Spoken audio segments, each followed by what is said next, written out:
Então vamos lá, pessoal. Muito boa noite. Dando sequência às nossas aulas de direito penal, né? Nós estamos estudando os crimes em espécie. Nós vamos falar agora de crimes contra pessoa, lesões corporais. Nós vamos estudar especificamente agora as lesões corporais, tá? Ainda dentro dos crimes contra a pessoa. Então vamos lá. Primeiro passo nosso aqui é conhecer o artigo, né, 129 caput. Olha lá. Lesão corporal leve. Então, o artigo 129 caput, ele demonstra para nós aqui o crime de lesão corporal leve. Artigo 129 tem a seguinte redação: ofender a integridade corporal ou a saúde de outrem, detenção de 3 meses a 1 ano. Então, primeira coisa que a gente verifica aqui, é um crime de menor potencial ofensivo. Por quê? Porque a pena máxima dele não ultrapassa 2 anos. Então, essa modalidade criminosa, ela é promovida nos juizados especiais criminais, tá? A gente está falando aqui de lesão leve, tá? Que está no artigo 129. O bem jurídico tutelado, no artigo 129 do Código Penal, é a incolumidade pessoal do indivíduo. O que é incolumidade pessoal? A saúde corporal, fisiológica e mental, tá? E quem disse isso não foi eu, tá? Foi o próprio legislador na exposição de motivos do Código Penal. A exposição de motivos que vem logo antes do Código Penal e faz uma série de referências, conceitos, né? Conceitua muita coisa. Então, quando vocês tiverem um tempinho aí, eu recomendo fazer a leitura da exposição de motivos do Código Penal. Muita coisa da matéria que a gente já estudou e está estudando está lá na exposição de motivos. A gente esquece, né, que existe. São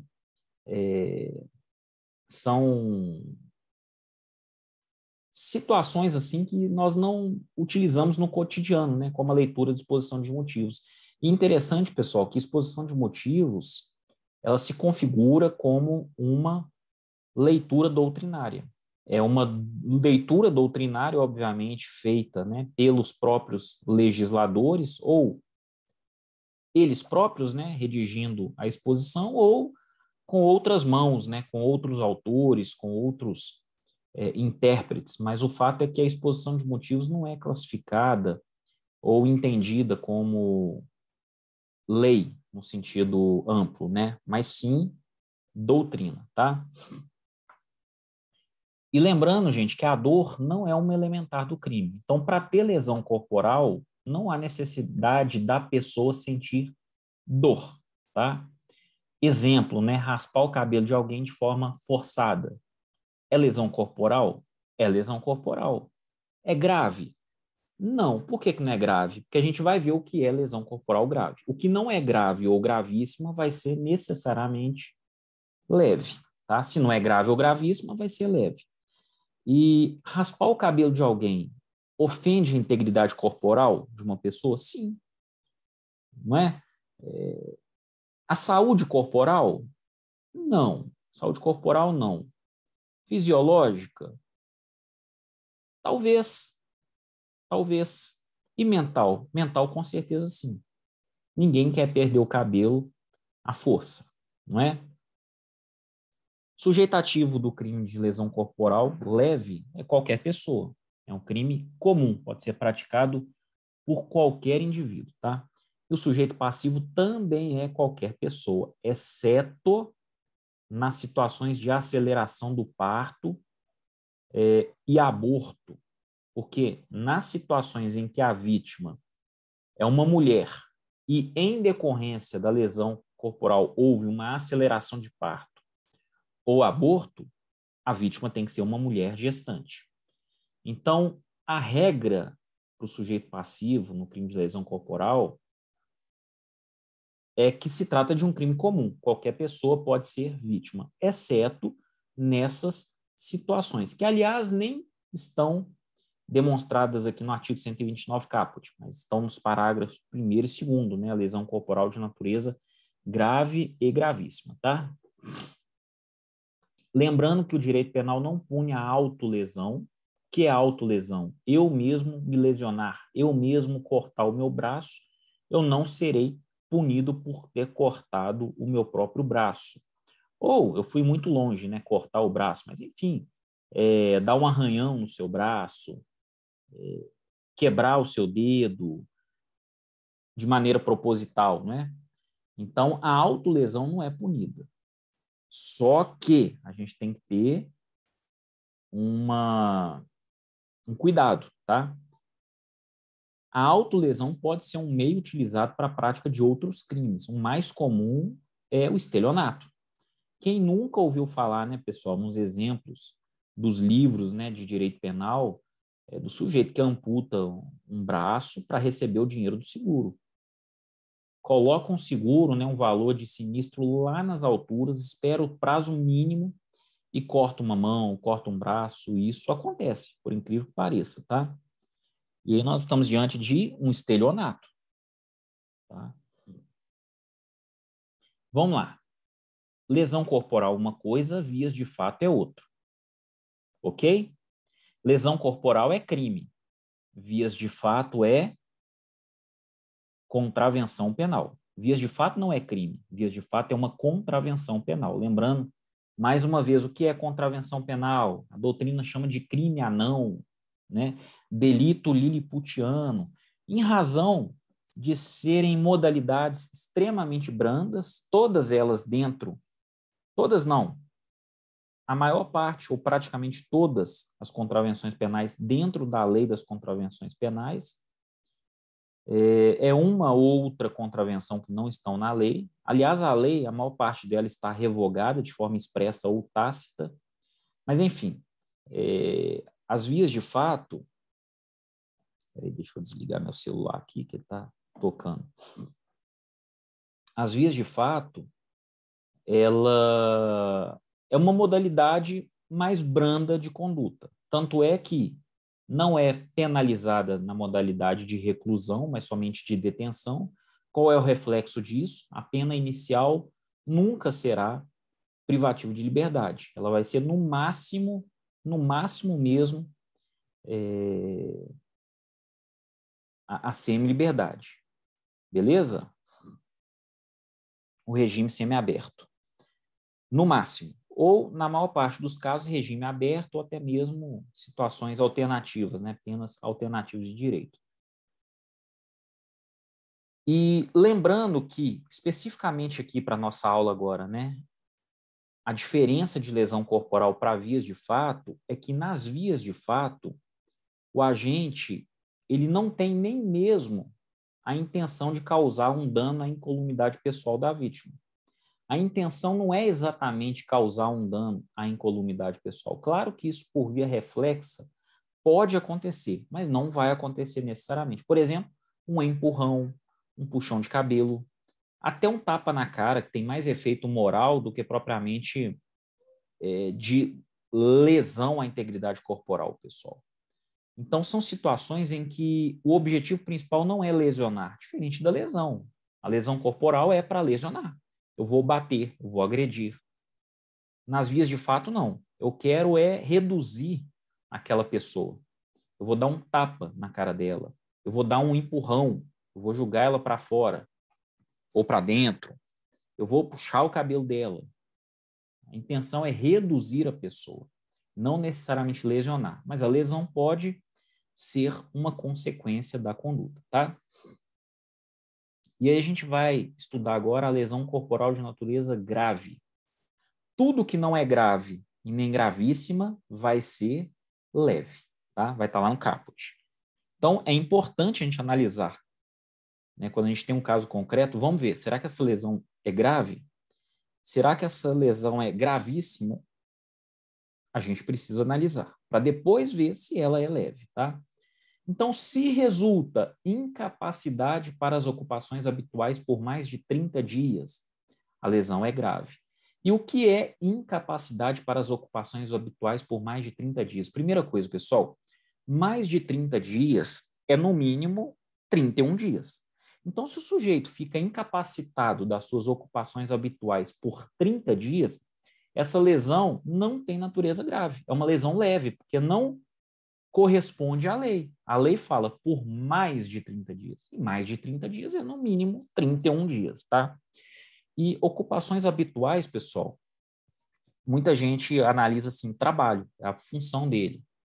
Mas não é só trabalho. A gente está falando de ocupações habituais. Às vezes eu sou aposentado, a minha ocupação habitual é passear com o cachorro na rua. Se eu ficar impedido de passear com o cachorro na rua por mais de 30 dias, caracteriza-se uma lesão corporal de natureza grave. E como é que eu vou verificar isso, pessoal? Laudo pericial, tá? 31 dias, né? 30 dias mais um. Após o evento, o sujeito se submete a um novo laudo pericial para verificar se as ocupações habituais daquele indivíduo ainda estão impedidas. Se tiver, é porque a lesão teve natureza grave. Então, é o laudo pericial, tá, que vai instruir o processo penal. Perigo de vida, pessoal. Perigo de vida também é uma lesão corporal de natureza grave, mas, afinal de contas, o que é perigo de vida, né? É uma probabilidade séria, concreta e imediata do êxito letal. E isso tem que ser também devidamente comprovado pela perícia. Então, pessoal, a gente está falando de um perigo real e não um perigo presumido. E, além disso, né, só admite o préter dolo, pois se o agente quis ou assumiu o risco do resultado morte, não o alcançando por circunstâncias alheias à sua vontade, estaremos diante da tentativa de homicídio. Tá? O agente assumiu o risco do resultado morte. Se ele assume o risco do resultado morte, a gente está falando de homicídio doloso, com dolo eventual. Obviamente, se o resultado não é alcançado, a gente está diante de uma conduta tentada. E aí falamos em homicídio tentado com dolo eventual. Mas, enfim, o que é o perigo de vida? É o sujeito que está em coma, por exemplo. Você dá uma martelada na cabeça do seu desafeto e ele entra em coma. Existe um perigo de vida? Sim. Ele é presumido? É claro que não. É real. E como é que nós vamos comprovar isso? Por laudo pericial. E lembrando, pessoal, vocês vão estudar isso em processo penal, mas o laudo pericial ele pode ser direto, o perito comparecer, o perito legista, né, o médico legista comparecer num hospital e verificar as lesões, ou o sujeito comparece, né, obviamente, se não for um estado de coma, né, comparece num posto médico legal e se submete a um exame de corpo de delito, ou pode ser um laudo indireto. O legista, ele pega o prontuário, né, ele requisita, o delegado, na verdade, requisita o prontuário médico, e o legista faz a leitura daquele prontuário médico para exarar o laudo pericial de forma indireta, porque ele não analisou a pessoa, ele analisou apenas o prontuário médico. Nesses casos, né, de perigo de vida, normalmente a perícia é indireta, tá? Inciso terceiro, debilidade permanente de membro, sentido ou função. Então, se um membro, um sentido ou uma função fica permanentemente debilitada, você está diante de uma lesão corporal de natureza grave. Quer ver uma debilidade permanente de um dedo, por exemplo, de um dedo. Ok, a lesão é grave. Aquele dedo não mexe mais, por exemplo, enfim, perdeu sua função. Ou um braço, você ficou com um braço paralisado, uma perna, ou teve amputada uma perna. Houve uma debilidade permanente de um membro. Pode ser o sentido, a visão, por exemplo, você perdeu a visão de um olho. Não é uma função, você não consegue mais caminhar, sua perna está aqui. Ela não foi retirada, mas você já não consegue caminhar, porque houve uma lesão na coluna que te deixou tetraplégico. Uma lesão corporal de natureza grave, tá? E a aceleração de parto. O que é a aceleração de parto, gente? Não é aborto, porque se for aborto, o legislador teria colocado a palavra aborto. É uma aceleração de parto. O parto que deveria ocorrer daqui 1 mês ou 2 meses ocorreu agora, mas a criança sobreviveu, porque se ela não sobreviver, nós estamos falando em aborto, tá? Então, a aceleração de parto é quando o parto ocorre antes da hora em razão da lesão. A grávida, por exemplo, tomou um chute na barriga, houve uma aceleração de parto. O bebê acabou nascendo um dia depois em razão das complicações, né, causadas pela lesão, mas ele sobreviveu. Foi um bebê sadio, já estava com 7 meses, por exemplo. Então, a gente está falando de aceleração de parto. Até porque, se for aborto, a lesão corporal é gravíssima e não grave, tá? Ah, tá. Reclusão de 1 a 5 anos, uma pena muito maior do que a do caput, e a gente sai totalmente da esfera de crimes de menor potencial ofensivo, tá? E o parágrafo 2º, pessoal, ele demonstra lesão corporal gravíssima. A gravíssima é pior do que a grave. Porque olha só as alternativas. Vocês vão ver que é pior do que a gente acabou de analisar. Incapacidade permanente para o trabalho. Aqui, pessoal, nós não estamos falando de uma incapacidade temporária por mais de 30 dias. A gente está falando de incapacidade permanente. O sujeito é ourives, por exemplo, e perde os movimentos da mão, não consegue mais lapidar uma joia. Ele perdeu o trabalho dele, é uma incapacidade permanente para exercer o trabalho. E detalhe, aqui a gente está falando só de trabalho, tá? No parágrafo 1º, na lesão corporal grave, a gente fala em atividades habituais, inclui o trabalho, o estudo, o lazer, né? A atividade habitual daquele sujeito. Aqui não. Na gravíssima, a gente está falando de trabalho, ok? Então, somente o trabalho. A interpretação legislativa não pode ser ampla para piorar a situação do réu, ela só pode melhorar. Então, nós não vamos dar uma ampliação na interpretação legislativa, tá? Uma enfermidade incurável. O sujeito, por exemplo, corta o braço do seu desafeto e aproveita a situação em que ficou uma ferida e joga o próprio sangue dele lá dentro, contaminando com o vírus HIV, sabendo que, né, ele tem HIV e na intenção de transmitir. Então, olha só, essa lesão corporal ela passa a ser de natureza gravíssima. Às vezes era só leve, um corte, por mais profundo que seja, gente, se não incluir alguma dessas categorias da lesão corporal grave ou gravíssima, ela vai ser leve. Tem muita lesão que as pessoas falam, gente, essa lesão é gravíssima. Mas a gente vai ver, ela é leve. Por quê? A lesão corporal só é grave ou gravíssima nessas hipóteses que eu estou narrando. Se não for nem grave nem gravíssima, ela vai ser leve, necessariamente, tá? Então, nesse exemplo que eu dei, gerou uma enfermidade incurável, o vírus HIV, tá? A lesão, então, é gravíssima, não é somente grave, mais que grave, é gravíssima, né? Perda ou inutilização do membro, sentido ou função. Deixa eu até fazer um paralelo aqui, ó. Aqui a gente está falando de uma debilidade permanente de membro, sentido ou função. Uma debilidade é algo parcial. Por exemplo, perder a vista direita. Mas eu ainda tenho a esquerda. Quando eu falo em perda ou inutilização do membro, sentido ou função, aí sim, pessoal, eu estou falando de uma perda. Ele perdeu a visão. Ele não perdeu o olho direito, ele perdeu a visão toda. A lesão, então, deixa de ser grave e passa a ser o quê? Gravíssimo. Ele perdeu a audição em razão das lesões. A lesão é gravíssima. Tá? Deformidade permanente. Né? Houve uma época aqui no Brasil que estava comum ex-namorados de mulheres bonitas, né, modelos, jogar ácido na cara das mulheres. Não sei se vocês se recordam disso. Houveram vários casos em sequência, sabe, uns 10, 15 anos atrás. Aí, ó, deformidade permanente, a razão dos ácidos, sem prejuízo de causar outras lesões, né, como a cegueira. E aí a gente entraria no inciso 4º e no 3º também. Né? E o aborto, né, gente? Aqui não é a aceleração de parto, é aborto. O feto nasce morto. Né?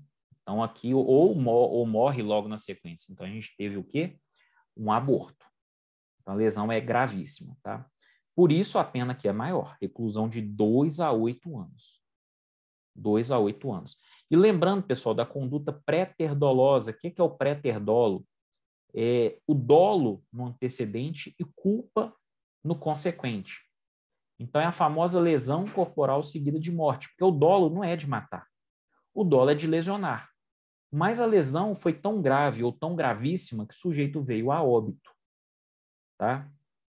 A pena é maior, reclusão de 4 a 12 anos. Olha só o parágrafo 3º. Se resulta morte e as circunstâncias evidenciam que o agente não quis, é isso mesmo, não quis o resultado, nem assumiu o risco de produzi-lo. Porque se ele quis o resultado ou assumiu o risco de produzir o resultado morte, a gente já está falando de dolo eventual. E aí vamos tratar como homicídio tentado. Ou melhor, consumado, né? Porque aqui houve morte.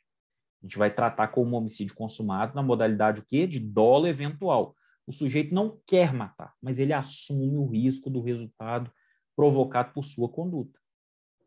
Diferentemente do sujeito que tem a intenção clara e manifesta de lesionar. Ele lesiona, tá? Mas aí o sujeito vem a óbito. A gente está falando do crime préter-doloso, tá? E esse é o crime préter-doloso por excelência. Quando a gente vai falar num exemplo, é a tal da lesão corporal seguida de morte. É o exemplo mais claro e fácil. Vamos lá. Causa de diminuição de pena, parágrafo 4º. Se o agente comete o crime impelido por motivo de relevante valor social ou moral, ou sob o domínio de violenta emoção, logo em seguida a injusta provocação da vítima, o juiz pode reduzir a pena de 1/6 a 1/3. Então, vamos ler por partes, né? Se o agente comete o crime impelido por motivo de relevante valor social. O que é o relevante valor social? Gente, aquele motivo que tem um aspecto coletivo. Nós estudamos isso quando analisamos o artigo 121, o homicídio, tá? Continua a mesma ideia. Valor social é aquele aspecto coletivo. Eu vou lesionar o traidor da pátria. Eu até dei o exemplo, quando a gente teve a aula de homicídio, de eu vou matar o traidor da pátria, o que é lesionar. Tá? Continua a leitura do artigo. Ou moral, né? O que é o valor moral? É um aspecto individual. O pai que espanca o estuprador da filha. Essa conduta, ela é perdoável? Não, gente. É condenável. Não é porque o sujeito estuprou sua filha que você tem o direito de matar ele. Mas a gente vai ter uma diminuição de pena. Tá? É natural a gente entender a motivação para isso. O valor moral é muito grande. Tá? E, ou melhor, né? Ou sob o domínio de violenta emoção. O que é violenta emoção, gente? Aquela coisa assim que deixa o cara maluco, transtornado, e não basta uma mera influência. O sujeito tem que estar realmente enfurecido. Tá? Exemplo, o marido que agride a esposa depois de flagrá-la em adultério. O domínio de violenta emoção. Ele viu a mulher dele na cama com outra pessoa. Ele fica louco e lesiona o agressor. Tá?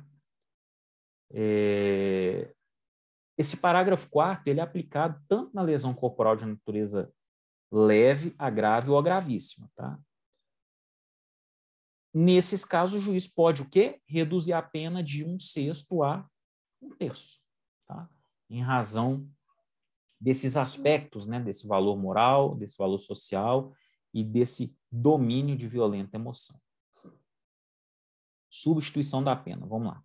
O juiz, não sendo graves as lesões, pode ainda substituir a pena de detenção pela de multa de R$200.000 a R$2.000. Em quais situações? Ó, se ocorre qualquer das hipóteses do parágrafo anterior, parágrafo 4º que a gente acabou de mencionar, e se as lesões são recíprocas. Tá? Então, o que eu disse aqui agora? Não sendo graves as lesões, então já tiro de cara o parágrafo 1º e o parágrafo 2º. Reporta a lesão grave e a gravíssima. Eu estou no caput, estou no artigo 129 caput. O juiz pode ainda substituir a pena de detenção pela de multa. Então, ao invés de dar uma pena de detenção, ele já faz uma substituição para uma pena de multa. De quanto? De R$200.000 a R$2.000. Obviamente, pessoal, existem vários decretos atualizando esses valores, né, dessas moedas que nem existem há muitas décadas no Brasil. Tá? E lembrando que no direito penal não existe compensação de culpa, como no plano civil.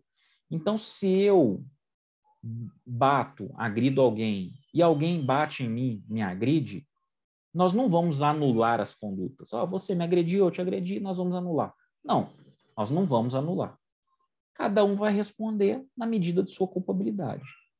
Lembrando que o crime de lesão corporal depende de representação para poder ser processado. Então, se as duas partes representarem, o juiz vai processar ambos e vai oferecer, né, ou decretar uma pena para ambos também ao final do processo. Lesão corporal culposa. Parágrafo 6º. Se a lesão é culposa, o que é culposa, gente? Quando o sujeito não tem a intenção, ele não tem dolo, ele age por negligência, imprudência ou imperícia, tá? Ele age com culpa. Se a lesão é culposa, detenção de 2 meses a 1 ano. Aí realmente a pena fica bem pequenininha, né? Detenção de 2 meses a 1 ano para lesão culposa, independentemente, pessoal, dela ser leve, grave ou gravíssima. Ok? Aumento de pena. Aliás, né, o que é uma lesão corporal grave? Culposa, desculpa. Eu vou carregar um objeto pesado e deixo ele cair no pé de alguém. Eu vou lesionar a pessoa.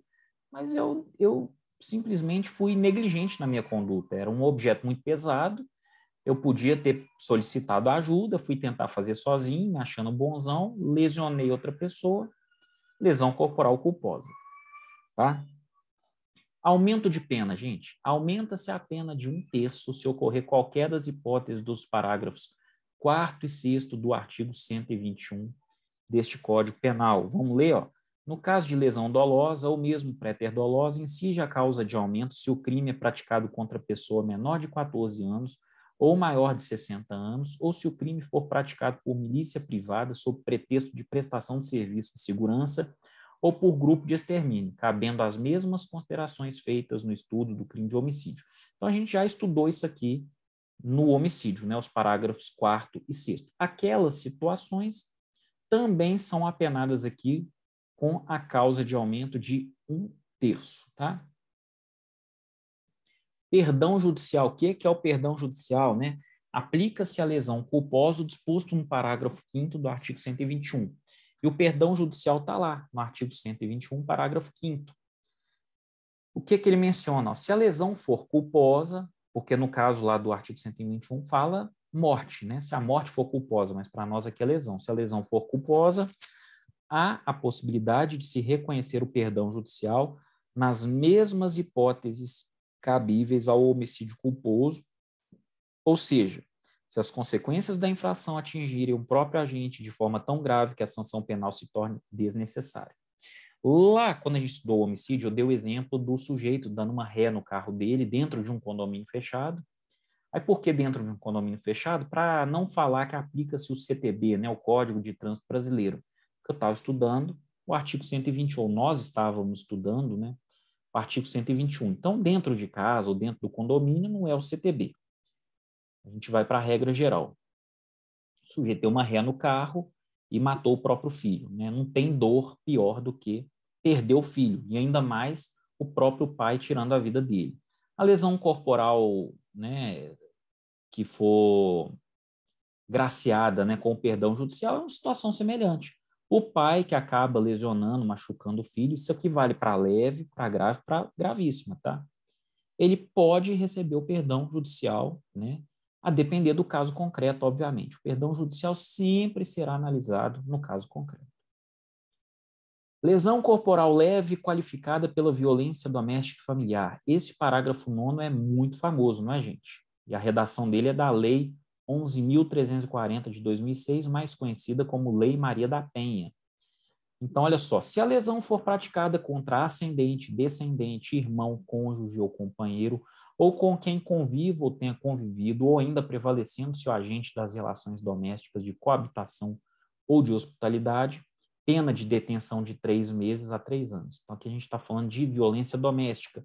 E esse parágrafo 9º, pessoal, não confundam, tá? Ele não se aplica apenas a mulheres, conforme ocorre na Lei Maria da Penha, não.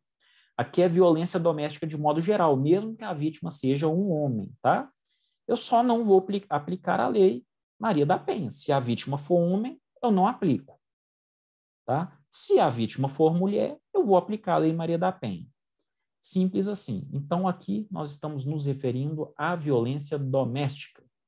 Lembrando, mais uma vez, é a lesão praticada contra ascendente, descendente, irmão, cônjuge ou companheiro, ou quem conviva ou tenha convivido, né, com o agressor, ou quando o agressor se prevalece das relações domésticas, de coabitação ou de hospitalidade. Então, o sujeito nem é parente da vítima, mas mora no mesmo lote. Nós temos uma relação de quê? De coabitação. Né? Relações domésticas, né? O patrão que abusa, por exemplo, da empregada doméstica. Vai incidir aqui o parágrafo 9º, inclusive com a Lei Maria da Penha, que no caso aí se trata de mulher. E lembrando que, para a aplicação da Lei Maria da Penha, a vítima tem que ser mulher e o autor pode ser mulher ou homem. Tá? Pode ser mulher ou homem. Então, pode ser a filha agredindo a mãe, por exemplo. Nós vamos aplicar a Lei 11.340? Vamos. Tá? Ué, mas a filha é mulher, não tem problema. A Lei Maria da Penha ela protege mulheres, independentemente do agressor ser homem ou mulher. Tá? Mas lembrando, no parágrafo 9º, nós não vamos aplicar necessariamente a Lei Maria da Penha. Não é só porque a redação do artigo foi dada pela Lei Maria da Penha que a gente vai aplicar a Lei Maria da Penha sempre. Não, somente quando a mulher for vítima, nas condições, né, sugeridas pela Lei Maria da Penha. Lesão corporal grave, gravíssima ou seguida de morte majorada pela violência doméstica e familiar. Parágrafo 10. Nos casos previstos nos parágrafos 1º a 3º deste artigo, ou seja, né, nas lesões corporais grave e gravíssima, se as circunstâncias são as indicadas no parágrafo 9º deste artigo, aumenta-se a pena em 1/3. Então, se essa lesão corporal doméstica for de natureza grave ou gravíssima, ainda vai incidir uma majorante de 1/3, tá? Então, em outras palavras, se presentes, né, as mesmas circunstâncias do parágrafo 9º, ou seja, se o crime for praticado contra ascendente, descendente, irmão, cônjuge ou companheiro, ou quem conviva ou tenha convivido, ou ainda prevalecendo-se agente das relações domésticas de coabitação ou de hospitalidade.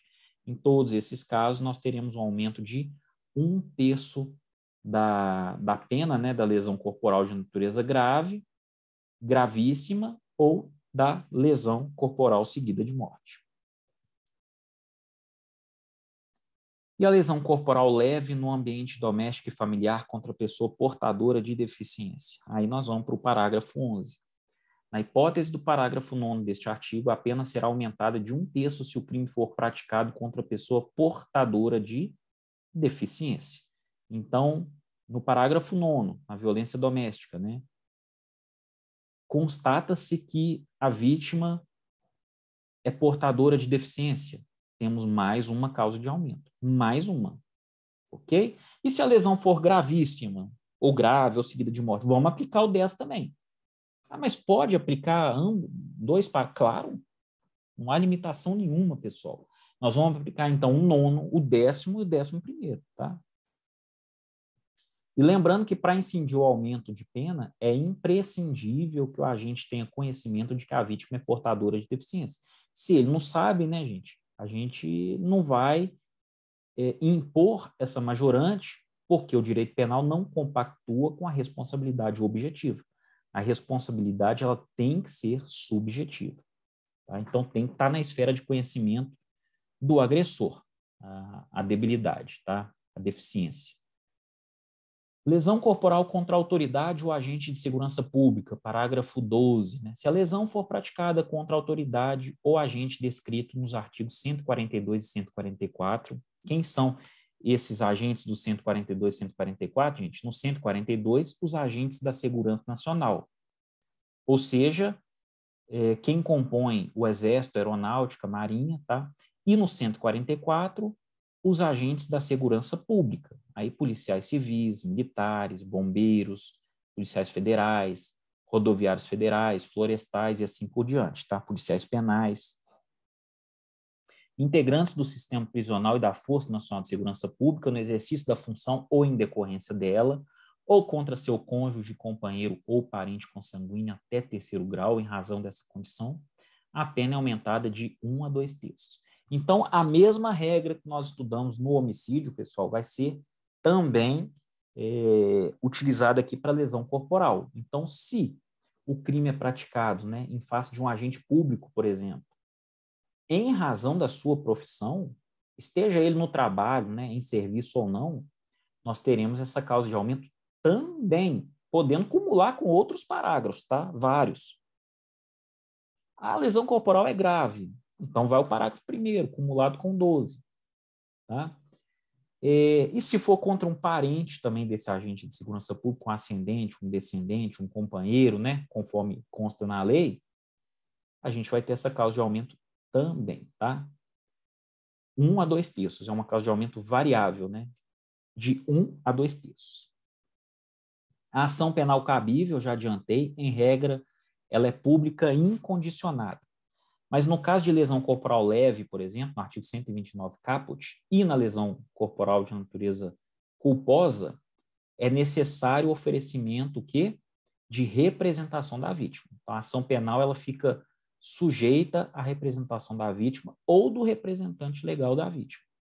Então, a gente fala de uma ação penal pública condicionada à representação. A ação é pública? É, mas ela é condicionada à representação, no caso das lesões leve e culposa. As demais lesões, pessoal, grave, gravíssima, violência doméstica, aí não há necessidade de representação, tá? Aliás, tem uma exceção no caso de violência doméstica, né, no parágrafo 9º e 11 também, se a vítima for homem. Tá? Se for homem, depende de representação. Se for mulher, não, porque a gente vai cair na regra da Lei Maria da Penha. Então, se for mulher, a ação é pública incondicionada, conforme determina a Lei Maria da Penha. Tá? E a gente está terminando, hein? Lesão corporal contra a autoridade ou agente de segurança pública. Se a lesão for praticada contra a mulher por razões da condição do sexo feminino, nos termos do parágrafo 2º-A do artigo 121 deste Código, reclusão de 1 a 4 anos. Então, nós estamos, mais uma vez, trazendo à tona a questão da mulher sendo vítima pela sua simples qualidade de ser mulher, pelo seu gênero, pelo seu sexo feminino. Tá? Independentemente da mulher ser heterossexual, homossexual, bissexual, não importa, assexual, né? Não importa. Vai incidir essa qualificadora. Tá? Então, valem as mesmas observações que a gente fez na aula sobre o crime de homicídio. E, aliás, está aí na lista, também está na playlist aí do YouTube. Parágrafo 2º-A, né? Considera-se que há razões de condição de sexo feminino quando o crime envolve isso lá do artigo 121, tá? Violência doméstica e familiar, aí já é uma presunção, ou menosprezo ou discriminação à condição de mulher. Aí já é um fato mais complicado de ser provado, mas se ele for provado, né, nos autos, incidirá aí essa qualificadora, tá? Algumas peculiaridades aqui na lesão corporal de natureza leve, gente. Sujeito passivo, vamos lá, homem, tá? Ou mulher. E a gente vai analisar as diferenças. Ação penal, se for homem, a ação é pública condicionada à representação. Se for mulher, a ação é pública incondicionada, de acordo com a Lei Maria da Penha. O juízo, gente, isso na lesão corporal leve, hein? Leve. O homem, né, o juízo que vai atrair essa competência é a vara criminal. E se for uma mulher? Aí pode ser a vara criminal ou o juizado da violência doméstica. Preferencialmente o juizado da violência doméstica, tá? Não havendo a vara criminal. Com relação à aplicação da Lei 9.099 de 95, que é a Lei dos Juizados Especiais Criminais, né? Aplicam-se os artigos 72, 76, 88 e 89. Alguns institutos despenalizadores, como a transação penal, como a suspensão condicional da pena, são aplicáveis no caso de lesão corporal de natureza leve em que a vítima seja homem. Agora, se for mulher, pessoal, é inaplicável, tá? Inaplicável. A lei dos juizados especiais por expressa disposição da Lei Maria da Penha. E a representação, se a vítima for homem, é necessária. Se for mulher, não é necessária, porque estamos falando de ação penal pública incondicionada. E aí, pessoal, é o que eu tinha basicamente para falar sobre lesões corporais. A gente analisou tudo sobre lesões corporais, tá? Se alguém tiver alguma dúvida, pode deixar nas perguntas, porque esse vídeo está sendo gravado para o YouTube, né?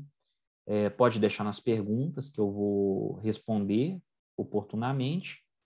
E eu espero que tenha ajudado. Lembrando mais uma vez que a gente está estudando toda a legislação, ou melhor, todos os crimes, né, em espécie do Código Penal, começando no artigo 121, a gente vai analisar até o último artigo do Código Penal.